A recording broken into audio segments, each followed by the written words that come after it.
I'm Captain Chuck Dyer, Chairman of the Communications Committee of the FedEx Master Executive Council of the Airline Pilots Association. Today I'm joined by Captain Fred Eissler and Captain Bill Soer, and they're here to talk with me about the Cargo Carveout. Bill, what can you tell me about your role in the MPRM and the establishment of these rules? The summer of 2009. Spent that in D.C. with 9 members of the Aviation Rulemaking Committee from Labor and 9 members from management.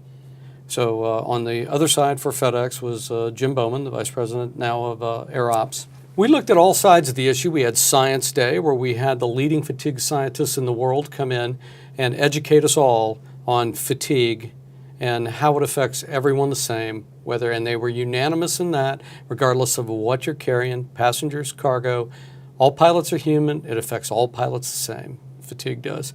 We looked, management came up with a flight and duty time chart. Labor came up with one. They were remarkably similar. Really wasn't that much difference between the two charts. Then we reported out to the executive administrator of the FAA for safety, Peggy Gilligan, and she took that input, and the FAA took about 1.5 years and came up with the notice of proposed rulemaking. And then we commented on the notice of proposed rulemaking, and from that they came out with the final rule last December, which is FAR 117. Now, during that time period, in the November timeframe, we got wind that the Office of Management and Budget, and we visited several times there with ALPA National as a team effort, decided that the cost was too high for cargo to comply with the new regulation, and ultimately they did carve the cargo section out by just inserting the word passenger carrier strategically throughout the rule. Well, that made it, of course, a legislative issue at that point. And Fred, as the chairman of the Legislative Affairs Committee, what role have you played in all this? Well, Chuck, I've been pretty active up on the Hill for the last 4 years, working other issues in support of ALPA National's program, and also in support of FedEx's interest for FedEx pilots. Once we started with the ARC, we started to lobby up on the Hill to gain support and pass out information of why one level of safety is extremely important. A lot of the congressmen and senators, they got it. It just makes sense.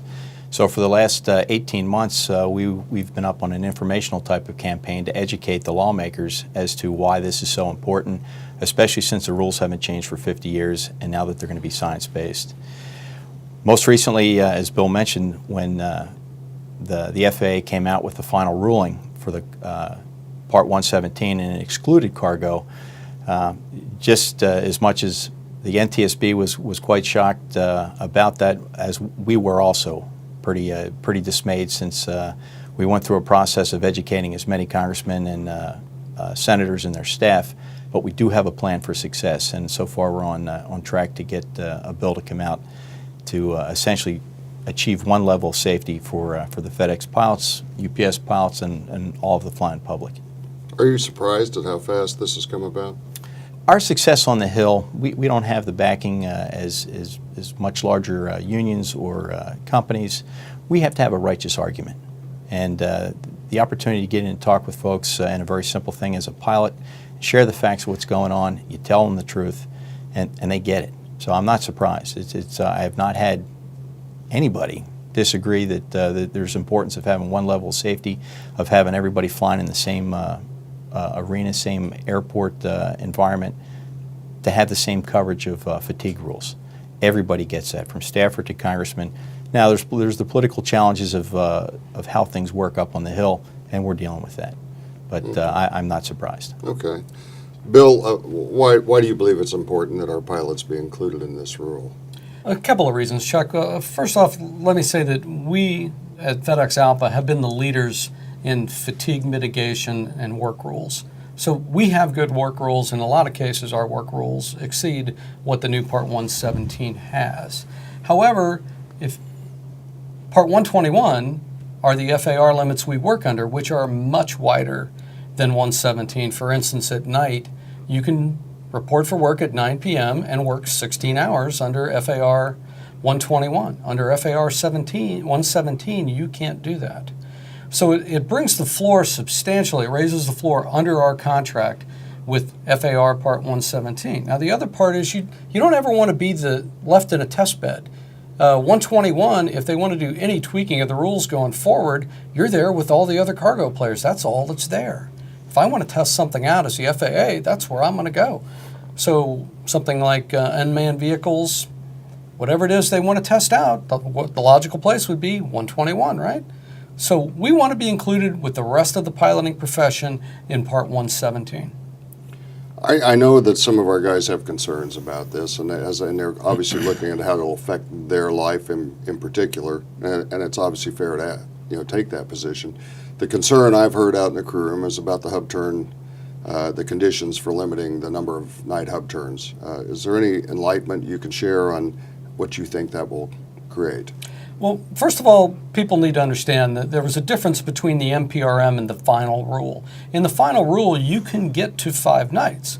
You must be given 2 hours rest behind the door in a suitable facility. Now, a suitable facility is a sleep room or a recliner room. So you come in, you do your hub turn. Well, what does that mean to a FedEx pilot? Well, that means a 30-minute debrief, right, and an hour prior to for showtime. So that means you need a 3-hour and 30-minute hub turn. So generally, most of our hub turns fit that. And while I understand there's some concern, the ones that don't fit it usually are the longer West Coast trips where we don't hub turn multiple nights, more than 3 nights in a row on that. So we understand that concern. The other part is there is included now in Part 121 as well as Part 117 fatigue risk management systems. And that means that we need to work cooperatively with the company to prove that we have an acceptable level of alertness and we can get an exception, or an exemption, I guess you would say, to the prescriptive work rules where you're showing that, hey, we can do something differently and create an equivalent level of alertness for the pilots. So we would hope that the company would partner with us and do that, and that's why we have the Fatigue Risk Management Committee, which I'm currently chair of, where we're working together to mitigate fatigue at FedEx. So it would be no different, and that's what we see, where places where there's increased costs, where there is no fatigue benefit to the pilot, yeah, we want to change that. But by and large, 117 got it on the money. There's just a few things unique to our operation that we might want to massage going forward.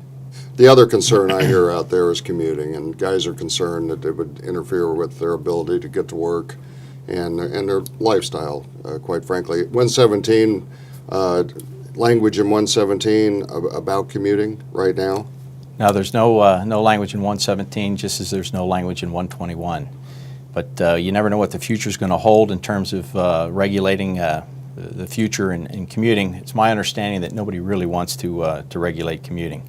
There's an obligation, there's an FAR that says you have to show up fit for duty, and I think through the whole process, people have just confirmed that, yep, we expect the pilots to show up fit for duty, and neither the pilot group nor management is looking to regulate what goes on before folks showing up to work. And also it's very daunting and a challenging task to do that. But at the present, there is no increased regulation for showing up fit for duty in Part 117. And I'd like to add on to that, Chuck, in that I testified in front of the National Academy of Sciences on the effects of commuting on pilot fatigue. And it was the conclusion of the National Academy, and we're talking about high-level PhDs with a peer review from someone who was not in the room listening to the testimony, that more data would be needed, but they didn't think regulation was the way to go, though they did say that they thought the industry could benefit from many of the things which we currently have, like rest facilities for the pilots in the major hubs. The other part is if you look at the NTSB, Dr. Rosekind was at a recent conference with us, and he stated emphatically the NTSB does not want regulation of commuting. They think it doesn't lend itself to regulating. But they do want to collect more data on how do pilots commute, where do they commute from, so they can get a best practices out there. So I think as long as we are all responsible about our commutes, that we don't have anything to worry about. If it ever came down to regulation, I would say it's going to be like fatigue risk management, FRMS.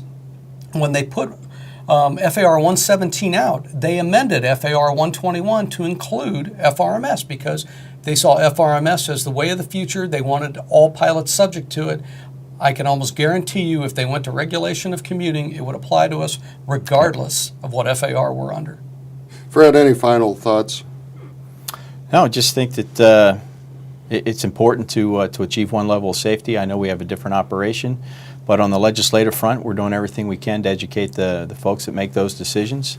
And I know that it's important for us to educate the pilots as to what the pros and cons are, and that there will be changes, just like anything with a FedEx operation.